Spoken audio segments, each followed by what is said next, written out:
Welcome back, ladies and gentlemen, to LCK Summer 2019. I'm Atlas, joined by LS for our second series of the night. KT make their way back onto the Rift after their loss against SKT in the Telecom war, and they are up against the Afreeca Freecs, looking to find some form of consistency at all. Both of the teams are looking to find some form of consistency. Yeah. They've both been really all over the place. KT not really living up to the potential hype so far in summer after having acquired Prey. Yep, they've got a lot of veterans. We call them the Expendables for a reason, though, because it's a lot of old veteran talent that seems to be getting overshadowed by some of the young guns making their way through the LCK. Yeah? No? All right. Yeah, you're okay with it? Yeah, I'm all right with it. Okay. Interestingly enough, actually, this sort of is an old versus new clash. It is KT a little versus bit, yeah. Of course, it really is. Afreeca has a lot of young players, but they've been in the LCK for a long time. Yeah. But, yeah, excited to see whether or not Afreeca are going to be able to pull themselves together here and give us a good performance. 6th currently, but KT's woes certainly go beyond that one. Only Jin, a team that has completely fallen off the rails, is really failing that hard at the moment. Atlas. Come on. What? What? Jin's doing just fine. Okay, sorry. It just depends how you look at it. Well, I mean, I guess if you stand on your head, you know, look at the standings from the other way. It's 8-0. We've nailed it.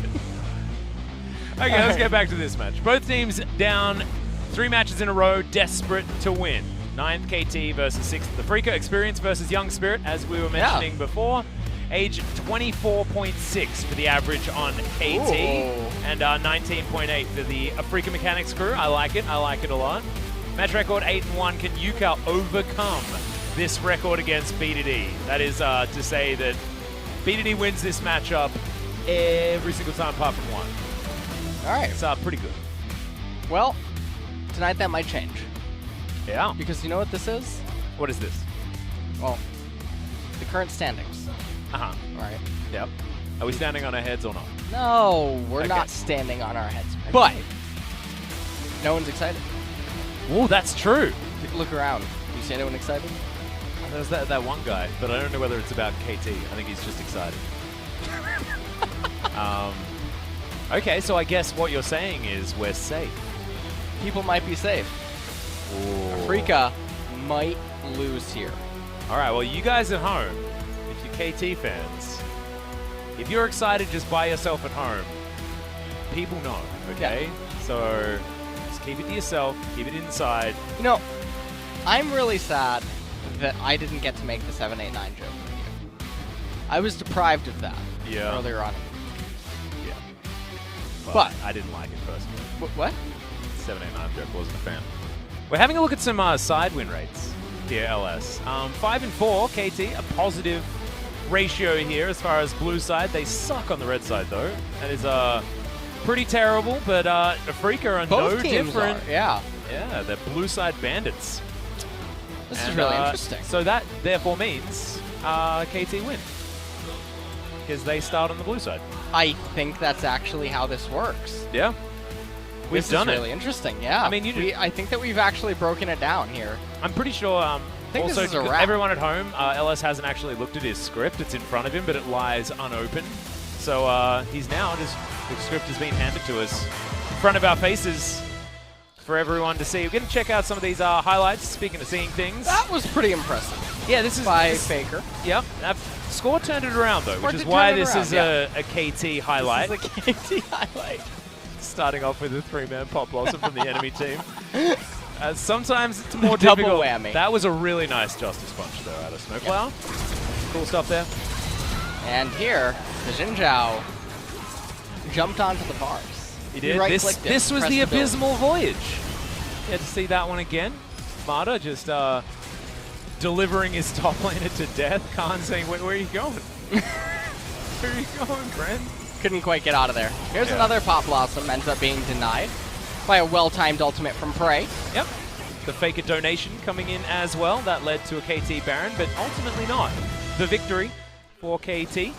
Now let's take a look at some of Afreeca's highlights here. Now, this was a really interesting one because up against One Gaming, Canyon did, I believe, pick up the MVP for this, but Dread had his number in the early game like nobody's business. Yeah, he was getting so much done for his team.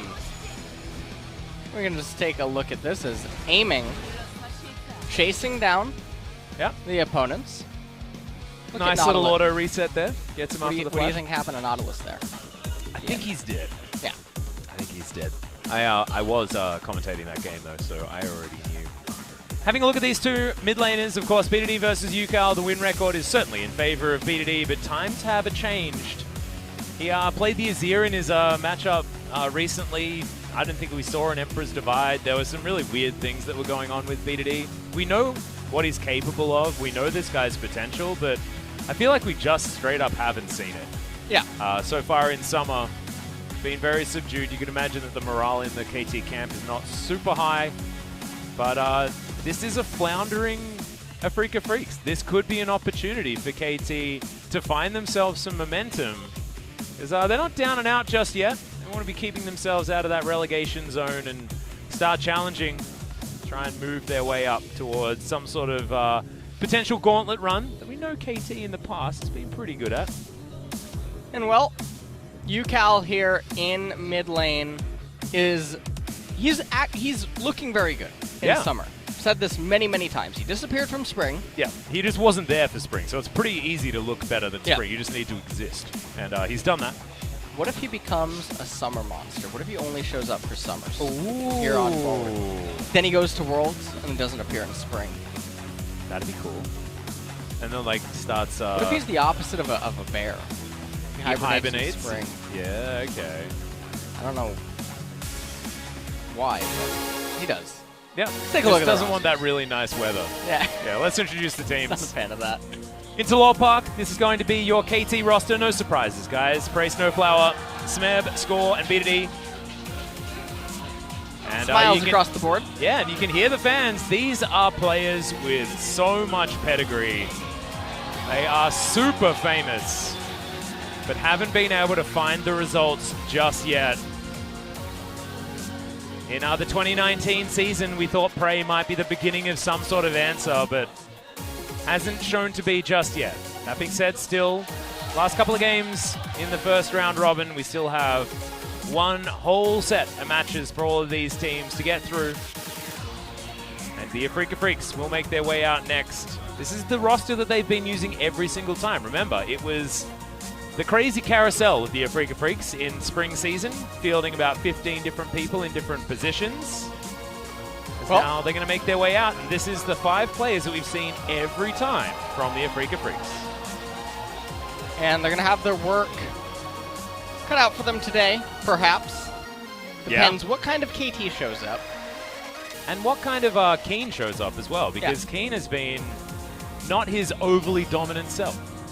Yeah, Kiin has been one of the main focal points for Afreeca, almost always being the solid, reliable rock that you could almost always count on, that even if his team was dragging him to see the Titanic at the very bottom, you could at least rely on him to still be floating. Yeah, he's at least kicking, try and get back up to the surface. But there were some difficult times for the Afreeca Freecs in the spring season. Now doing their best to turn it around. Well, KT, we'll see how they approach the draft here today, as this is going to be really strange to see if they have anything tricky up their sleeves. Yeah, maybe it is time to bring out some craziness, some weird stuff. As, well, BDD's starting to yawn. Maybe this is Ucal's time to strike. Get him while he's a little bit tired. Might be an opportunity here as KT Rolster need to start moving soon. All right, well, we're actually hopping right into the ban pick. This is actually pretty quick. Yeah, no network issues this time around. No opportunity to talk about teamfight tactics, which is a little bit frustrating. Yeah, it is. Given the fact that it just got released today on the Korean client. Lux is going to be banned away here. Checking around the audience. got a lot of people that sacrifice their time to be playing Teamfight Tactics in order to come to Lowell Park and I enjoy went to some the League PC of bar. Legends. There were quite a few people playing it. Nice. So I just want to let you know that. Well, Lux and Karma going to the first 2 bans, and we're looking towards the bottom side. Senan, of course, has been jumping towards Nautilus more often than not. In fact, his most played is that Naut on 8 plays so far. Both that and the Lux, which is his second most played, are going to be banned away. Not exactly an impressive win rate, but they flagged to pick it up, so may as well get rid of it. Triple support ban out from KT. Poor little Senan. Yeah. Not having the most options available. We'll see what the final ban is to round stuff out. As catch. Thomas, these are 5 support Jeepers. bans. Yep, that's 5 support bans. In theory, of course, Karma at the moment, in current meta, not necessarily a support, is okay. Xayah first pick for KT. They will likely be looking for the Rakan just because the support pool is so thin. What do the Afreeca Freecs decide to do? The Galio is being considered. Galio being hovered right now. Locked away, okay. Having to know that you must be going up against the Rakan. And So it's the going to be Ezreal Galio. Okay, Ezreal Galio to be locked in. I mean, Ucal could be playing the Galio in the mid lane, in theory. There are some crazy shenanigans that could be happening here. This is the interesting thing, is when Galio was last changed, it was more so focused at hitting his supportive side. Because Exactly. support He Galio does doesn't get the scale AP okay. ratios. In mid was... the changes were meant to be mid-centric, trying to push mid Galio more than support Galio. So seeing him here picked up this early on. Now, interestingly, KT running into the Galio and the Ezreal. Cataclysm can't contain the Ezreal, and Galio is an extremely effective champion against Jarvan. And now Talia has picked up as well. Going to be creating a lot of terrain on the side of KT Rolster, of course, the Cataclysm. Now Weaver's Wall is going to join it, and it's Ucal's Talia. Ucal was certainly very famous even before he was in the LCK as a Talia one-trick. Yeah, and this is going to be pretty interesting as it'll restrict some of the options away from KT, as Talia does match up pretty well against some of the current mid-meta champions. Zoe taken off the table. Yep, not wanting to see that one out of B to D, and the Afreeca Freecs just want to give Ucal the best matchup possible, I could understand. It's because he hasn't had much luck in it thus far in his career. Last ban going to be that Azir on the side of the Afreeca Freecs, and now junglers is where KT are going to look. The Rek'Sai could be taken off the board if they want to try and get rid of some early pressure possibilities. You want to look at junglers that can make use of having a Galio in their back pocket. So something like the Xin Zhao could now be an option for Dread, who does have a lot of different champions in his champion pool. Rek'Sai is definitely one of the first thoughts at this current point in time with how it matches up against the Jarvan. We'll have to see what they want to lock in. It's only going to be 9 seconds. Xin Zhao is going to be the pick. I predicted it, but I do like your idea with the Rek'Sai. Not going to be happening here as Dread just wants to go in. It's a Demacian standoff between the two junglers as well, which I like.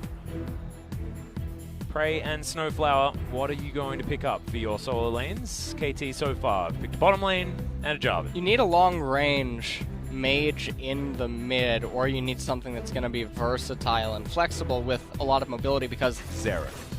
there is there is a lot of mobility on the side of Afreeca, and you don't want to run into a situation like what SKT did earlier today, where you can potentially, and there's the LeBlanc, so doesn't get much more mobile than that. Yep, certainly very mobile. So able to at least lock away that one. I'm glad that they looked up your little checkbook and filled in some of the blanks.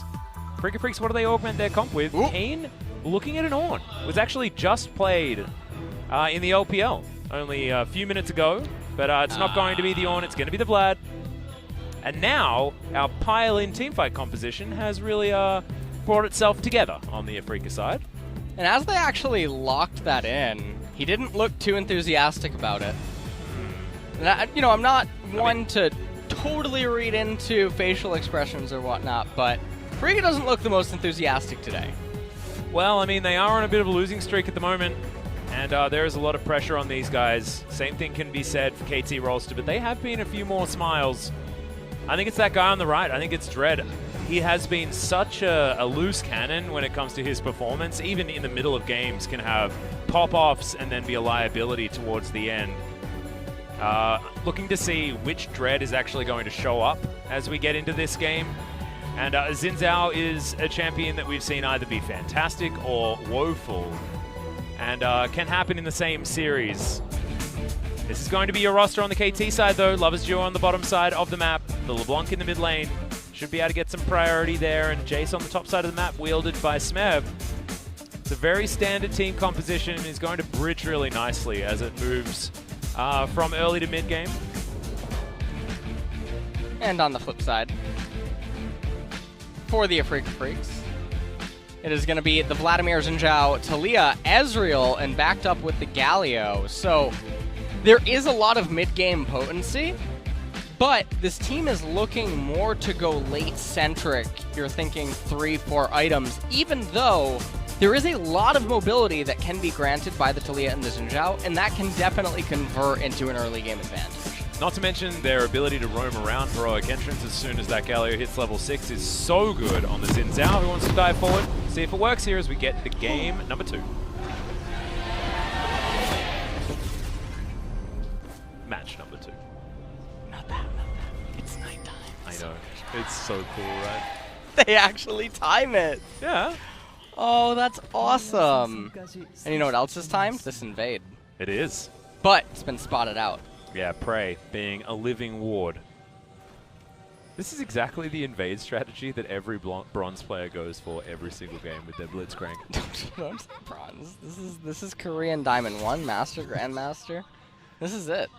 But it's just like there's always the ping in that tri-brush, and then you just like just go around that little circle. Initiation right when you come to Korean solo queue. All right, you have to just do that. You have to do this. Do that little ring around. Yep. Okay, that's You have to do the invade. All right. Everyone run to river level 1 5v5.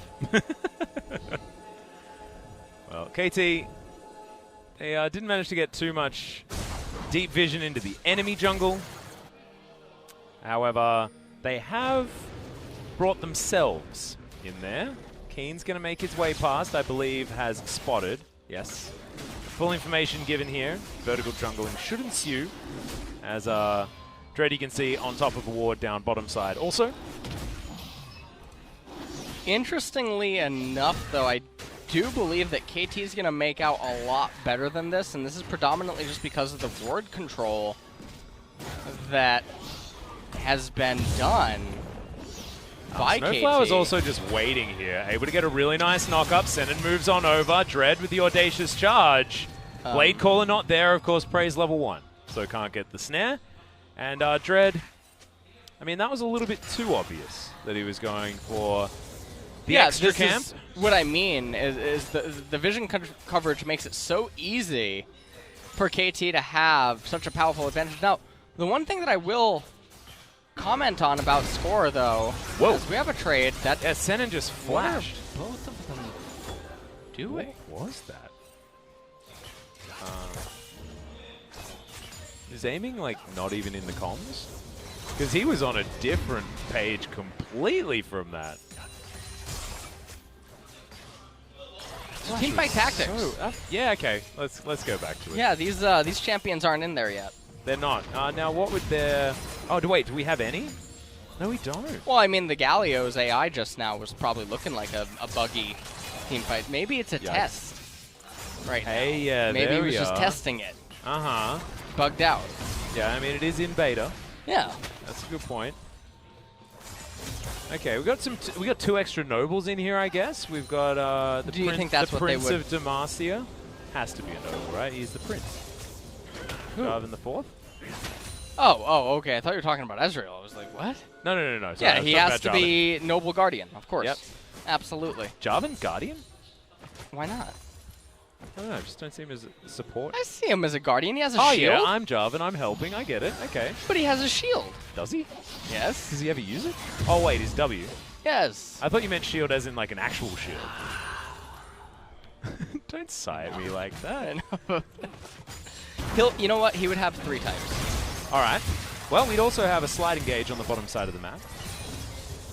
Nothing doing. He'd have 3 types. Which 3? Noble Guardian, Brawler. Okay, I can see that. Yeah, those would be his 3 types. And what about Zin's out? Would Zin also be Noble? I don't remember the lore for good old Zin. Zin would be... I want to say Blade Master, but he's a Spear Master. No, yeah. You know? I think I like that. Blade Master Brawler. Ooh. That's a cool combo. That's an interesting combo. I've actually been like trying to find Brawler Blade Master in the game. It doesn't exist, guys.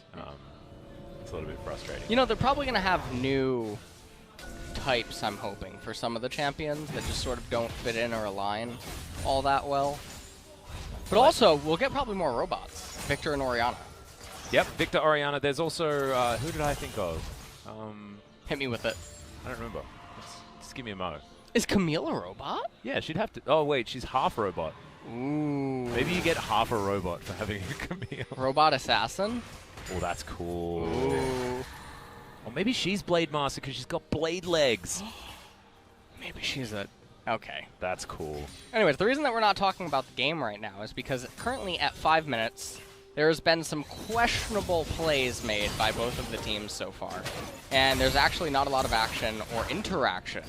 Yeah, apart from, like, the bottom lane jungle, just doing really strange things. One of the things that I was trying to comment on earlier that I was really...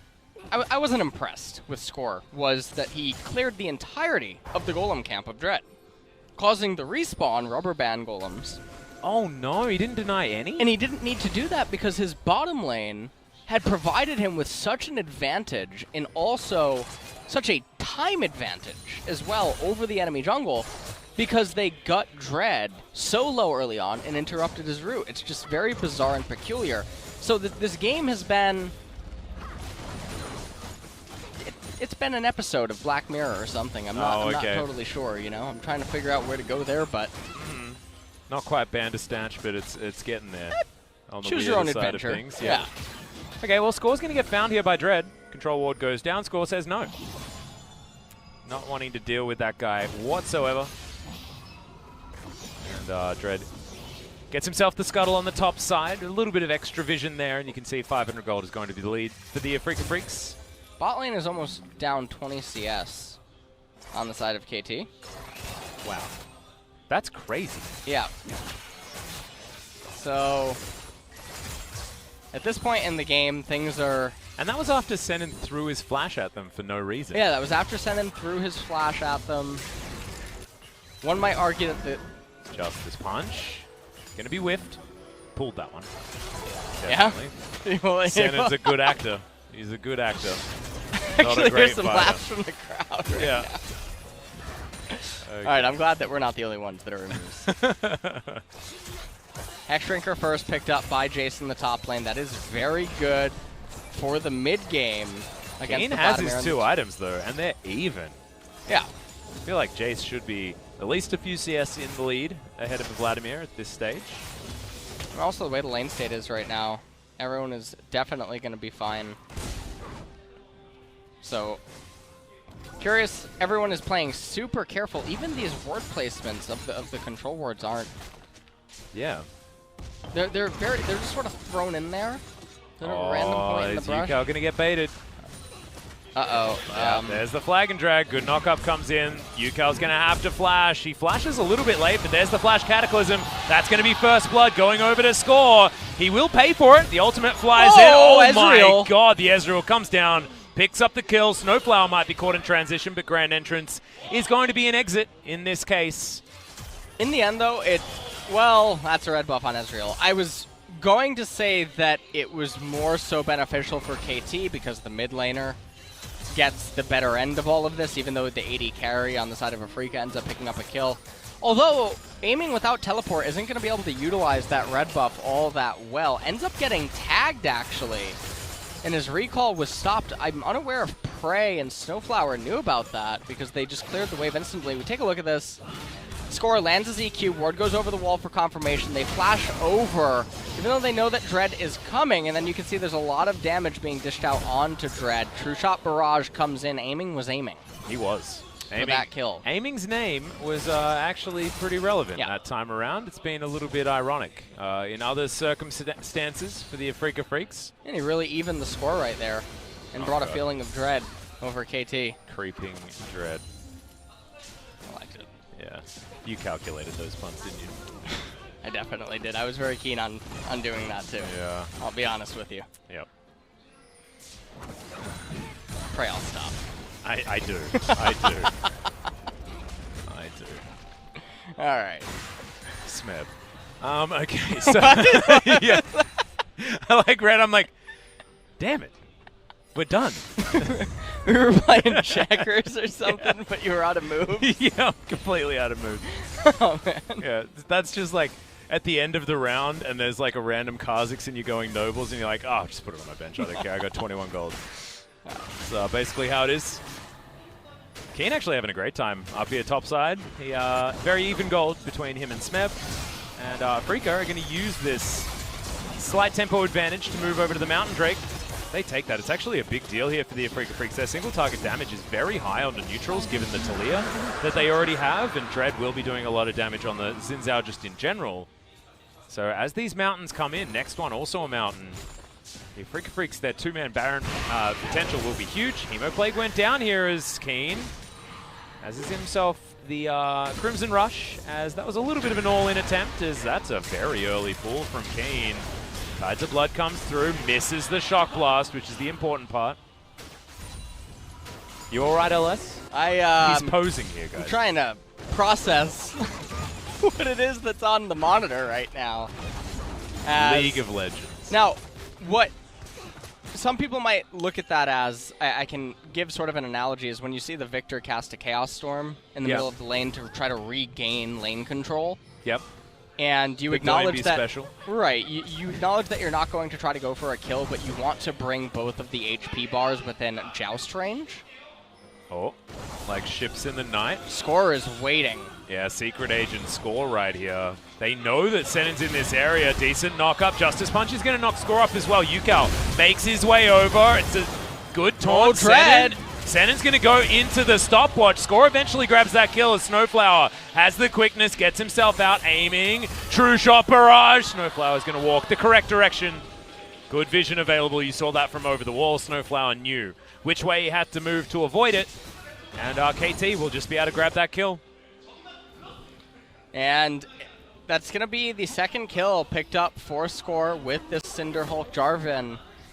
And Afreeca, one of the things that they have going for them is they have the early Mountain Drake, and if they can get the second one, it opens up two-man Baron potential. Yep. Which is a very scary thing at around the 20-minute mark, because the double Mountain will be online before then. Yeah, and I was just talking about the fact that, yeah, a single target pick potential as well is huge, as, okay. BDD probably didn't want to do that. Could hop back to the distortion, of course, but that's going to mean his health bar is too low to contest Shelly.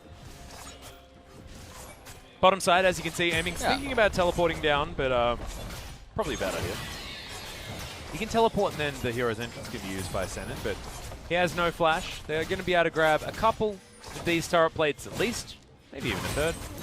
As our SnowFlower comes on over, Demolish proc will secure it.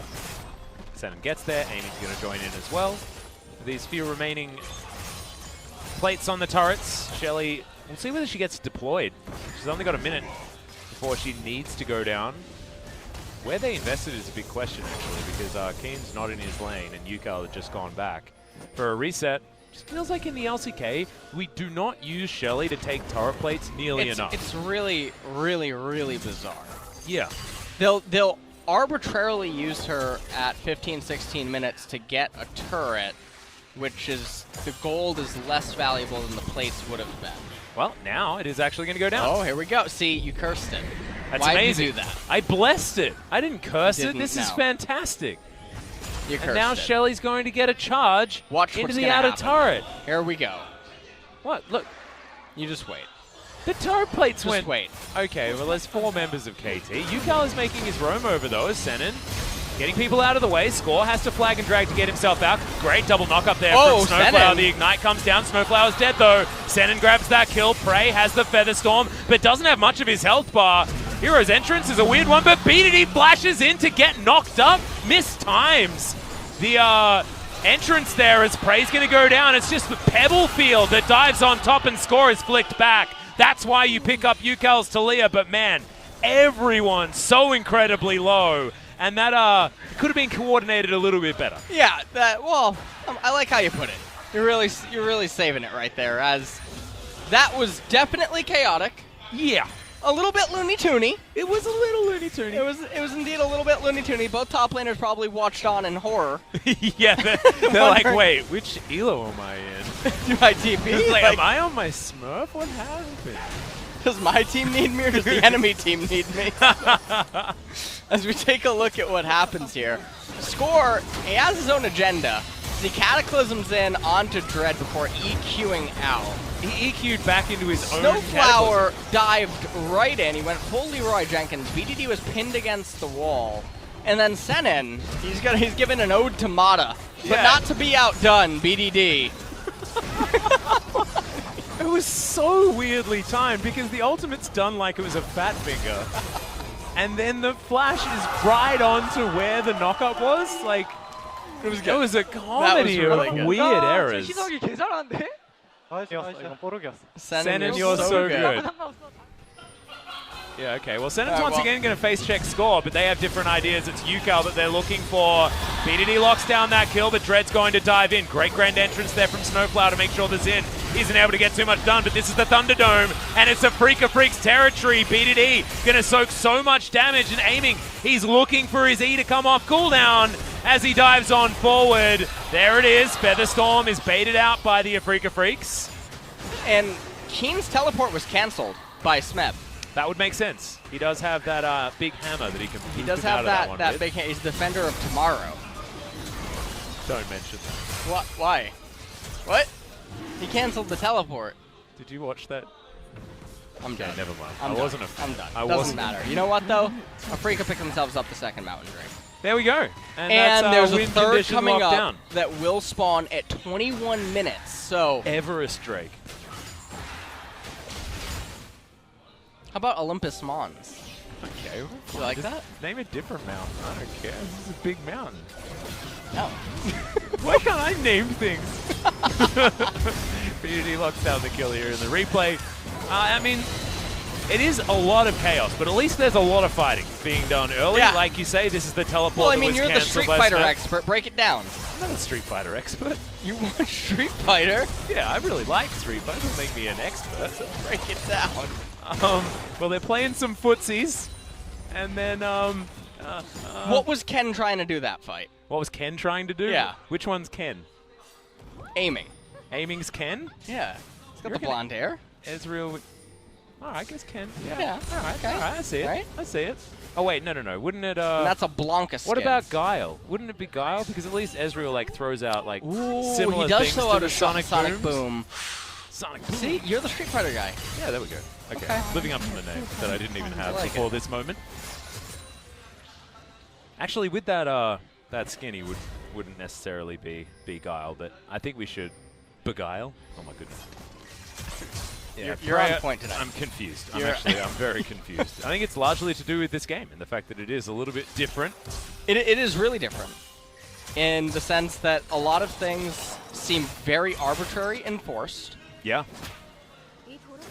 Basically recklessly in a lot of ways, and a lot of things that are going positive for some of the teams is actually coming via the mistakes of the opponent rather than... Which is what we saw in the Telecom War, actually. Yeah. I feel like this is, it's the KT effect, where because everything's so strange, they do force a lot of fights and force some weird decisions to be made, but Afreeca have decided to go along with it, you know? They're playing the crazy League of Legends as well. So the thing here that is a little bit interesting, they teleport in the Ezreal because they want to, I'm assuming, raise this turret really quickly before a response can happen, but they knew the location of the Xayah and the Rakan, and the lane was resetting, and they already had 3 members on the left-hand side. They have double mountain. So the turret's not going to stand a chance anyway. Yeah. So the teleport was a little bit needless, and they also give up all priority in mid. Yeah, and Dread's going to have to get out of their stopwatch. Heroic entrance, great knock up onto the Jarvan. He gets spoofed out. The Dread is going to be taken, immediately followed up by Senan falling as well, but in comes Kiin. The Hemo plate comes down. Prey just gets destroyed, and now everybody else is food for the Vladimir. He's trying to catch up. He's almost unnecessary. His aiming is gigantic as well. Almost finds BDD with that Q. There's no mana. There's no distortions. There is no hope for him to make it out as he lands the last cube. Huge play here from aiming so far this series. Probably one of his best performances for 2019. Yeah, and they're going to be able to raise the mid-tier 1 turret now, and aiming, he's going to counter jungle, score a little bit, take away some of the camps, and honestly, Afreeca is just sort of running away with the game. KT is the start of this was pretty good for KT, right? He jumps onto Dread, but they don't respect the Galio ultimate, so Hero's Entrance comes in, and this is a wombo combo, and Kiin gets in here with a pretty good ult. Yeah, that was all right. I was mainly used to assassinate Prey, though, on the back line. Someone pissed off Dracula. Yeah. I think it might have been the dude with the hammer who booped him out of his teleport, if you remember. Yeah, I think that's what it was. All right. We'll have to have a chat with him after the game to figure that one out. Aiming, also easy. I think the game's over. I'll be completely honest. And the reason I'm saying this, well, they're saying, nice, it's amazing. Yeah. Not a lot of translation necessary there, but thank you very much. Well, it's nice, Daybok. That's pretty much it. 2 words. Yep. So, nonetheless, 40 seconds until the next Mountain Drake comes up, and that should be the freest Baron that we have seen in a very, very long time here in the LCK. And also super easy to just duo down with almost anyone, maybe not Senan included. Ezreal is on 3 items right now, and after he recalls, he's probably going to be on 3.5. It's 20 minutes into the game. Yep, and he's not found either, as you can see with the scoreline. This is This is the aiming. Those turrets take a lot of damage, especially from this guy. Has the Sheen procs and everything else. Kiin, of course, has a heck of a lot of AP. So you're right, they do not stand a chance. In fact, they don't stand at all. Inner, on top and mid. Now going to be the next choices here for the Afreeca Freecs as turret goes down. The outer on the top side for the second of KT's. But this Mountain Drake, not long for the world. Yeah. And watch them roll Infernal. Look at how many wards there are bottom side jungle. Yeah, they have map hacks. Yeah, it's Someone should crazy. Actually just screenshot this. That's highlight. That amount of vision inside of the right-hand side jungle. And also, you know exactly why, right? It means that they can get to their 3rd Mountain Drake, and now they have absolute power over this Baron, and KT will need to spend all of their time and resources making sure that they know exactly what the Afreeca Freecs are doing around the Baron pit. So really cool stuff, as Smeb is going to come in and see just this giant bounty of wards that are now relatively unnecessary. Honestly, like, the Afreeca Freecs have achieved what they wanted to achieve with this bottom side vision. The dragon has already been taken. SnowFlower able to get out of the way of that True Shot Barrage. That was very nice. KT replaces vision on the top side of the map quite well, as you can see. But I think that now the Afreeca Freecs transfer what they have, they move it around the Baron pit, and just start baiting KT into face checking, seeing whether they can create anything of their own. And now Afreeca, all they have to do is control the vision around the left-hand side river, make sure there's nothing there, and KT, with only 1 blue trinket, which is available on Prey, they have to play a very scary guessing game when it comes down to, okay, all of a sudden, just the Taliyah and the Xinjiao are off the minimap. Are they doing the Baron in a couple of seconds? Not quite 5 seconds or something, but it's really, really, really fast. Yeah. And with control vision in here on the Afreeca side, KT will have to just be scared every single time that the Baron pit goes dark if they can't see everyone on this map. This ward is getting some hella value, though, as Afreeca Freecs realize it might be there. Okay, SnowFlower's jumped over the wall.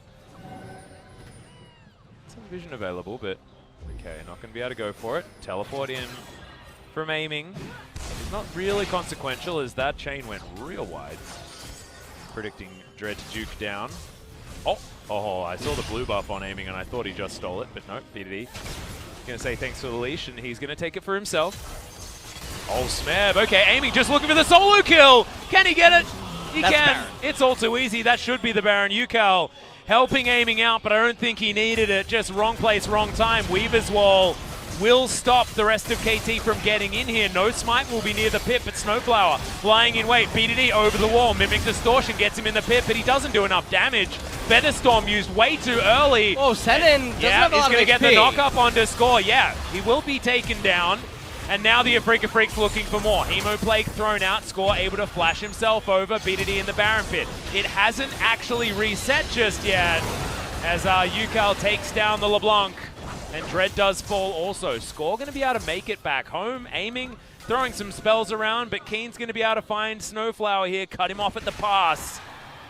Tides of Blood, just one Crimson Rush. And he's able to take down the Rakan.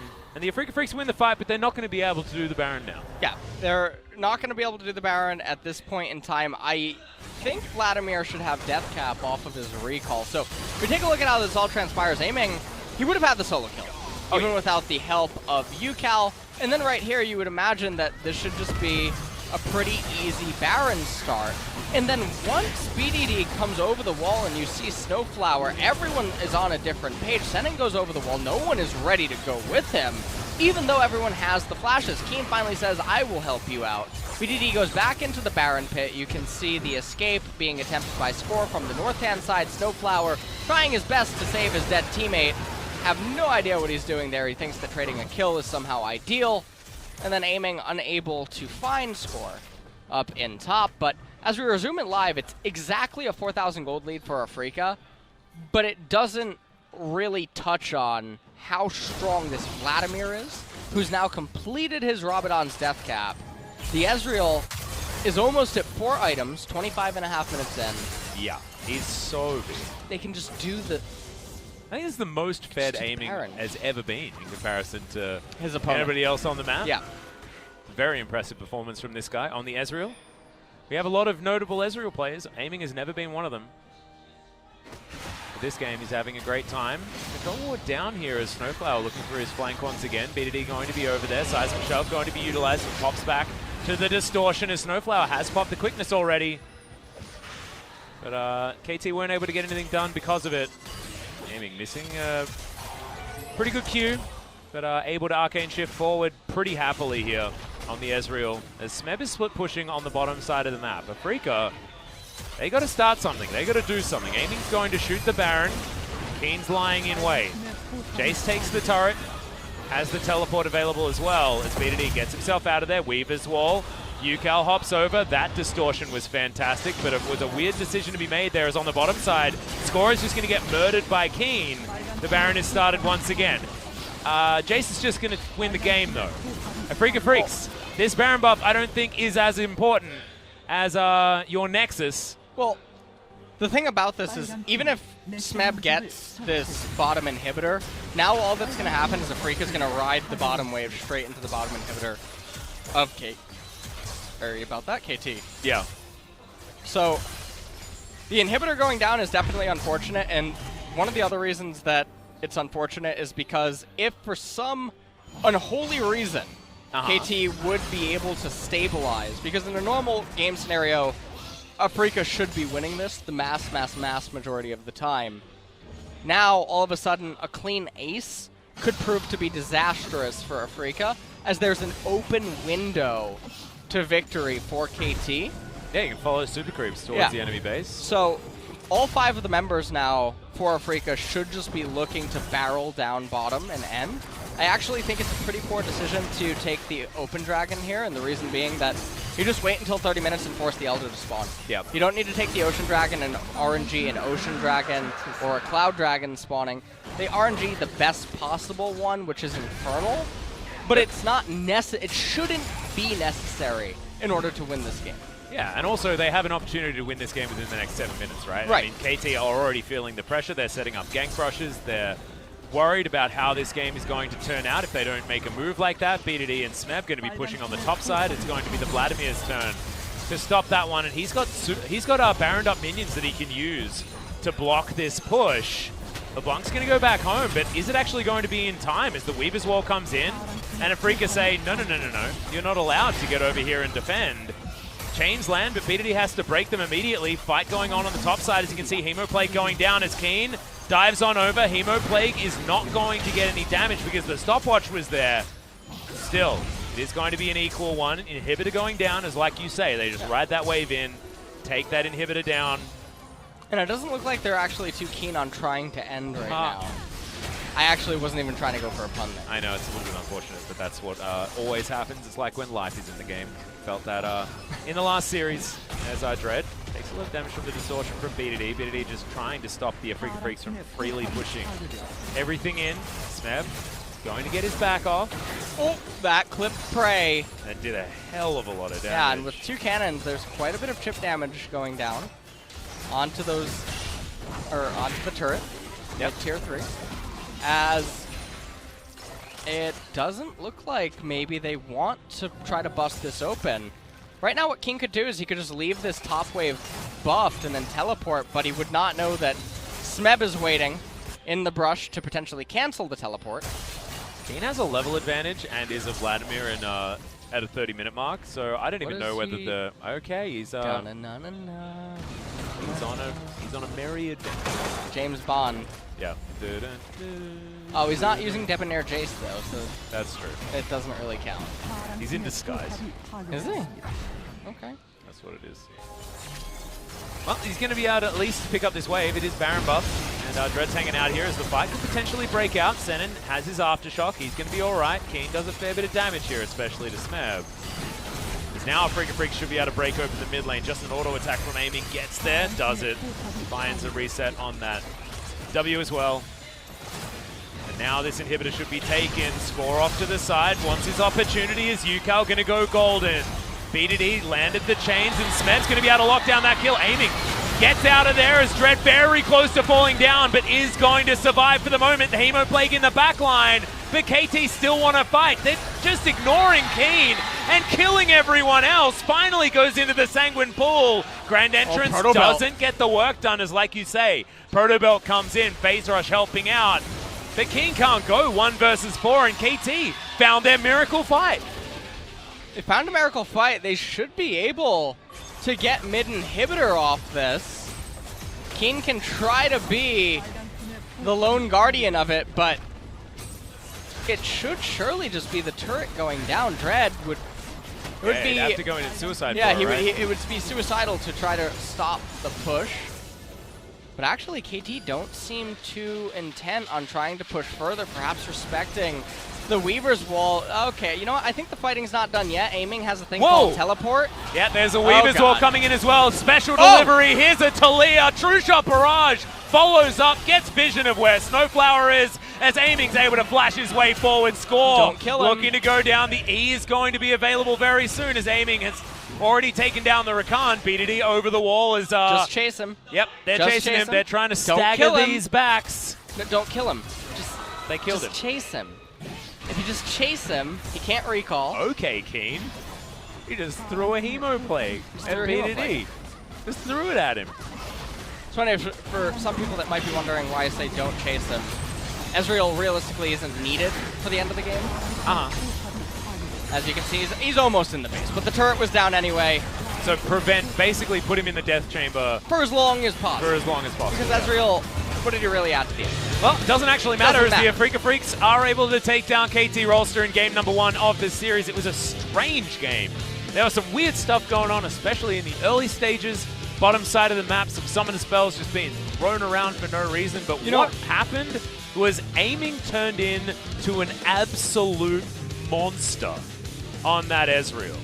And, I mean, I think that you put it really well during the game where you talked about Bandersnatch, because it really just felt like at any given turn, people were just deciding what the champions were going to do and how the game would unfold. And maybe it's like, you know, your dog sitting on the remote, and that's how you're controlling the storyline? Yeah, and they were getting really excited at the end there. Oh, God. So then the story just flopped on top of itself. Yeah, I mean, that's what happens. I mean, KT is in this game. That's when we need to be really careful with that word. So there was someone... It blue screen. Yep, someone that got a little bit overly excited. As are the Afreeca Freecs. Congratulations. They have broken the record, at least as far as games, broken the losing streak. And their loss to GenG was a really rough one, actually. You know, the way they were only able to pick up 2 kills throughout the entire series. They got completely shut out by a team that should theoretically be below them based on how they started off the season. Incredible play out of both Aiming and Kiin. Kiin had about the most cruisy laning phase ever on this Vladimir. And they rolled really, really, really well on the Dragon. Oh yeah, the triple mountain. That's that ain't bad. Really helped with the early game gold acceleration, raising all of those turrets. Who rolled better? Do you reckon Afreeca rolled better for their comp or SKT rolled better? SKT.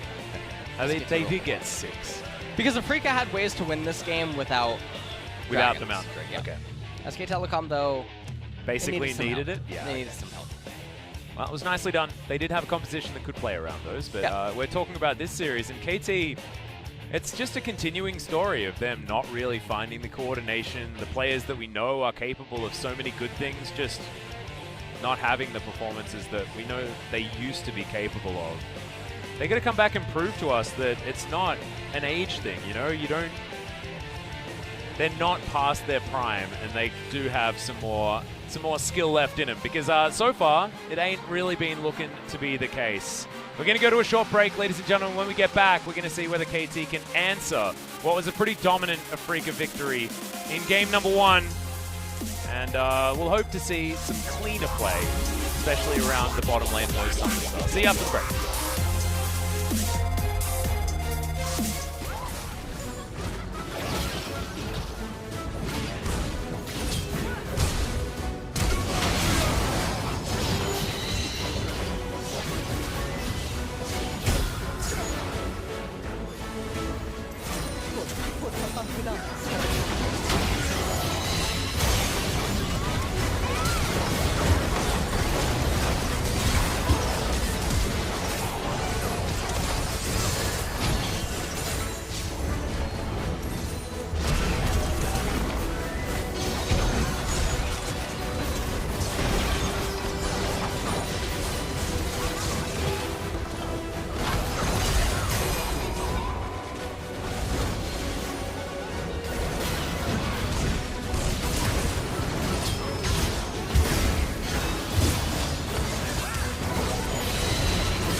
나 수식에 있으니까. 야 라칸. 아 물렸다 이거. 나 공백. 수식에 클게 이거. 봐줘. 나 공 있어. 공 있어. 야 이거 썰 해봐. 다르만. 야 다리 좋아 썰 해봐. 야 갈게. 야 나 다리 괜찮아 이거 카이팅 하면서 해봐. 들어갈게. 딱 많이 좋다 이거. 나이스. 야 이거 르블랑. 야 테이스 높여. 르블랑 노플이 하나만 르블랑 노플. 하나만 가자. 야 르블랑 노플. 아야 미드 타워에 따라가지 마. 아니야 따라가도 돼. 오케이. 야, 잡을 수 있냐? 아 잘하면 안 보인다. 아. 나이스! 야 대박. 나이스.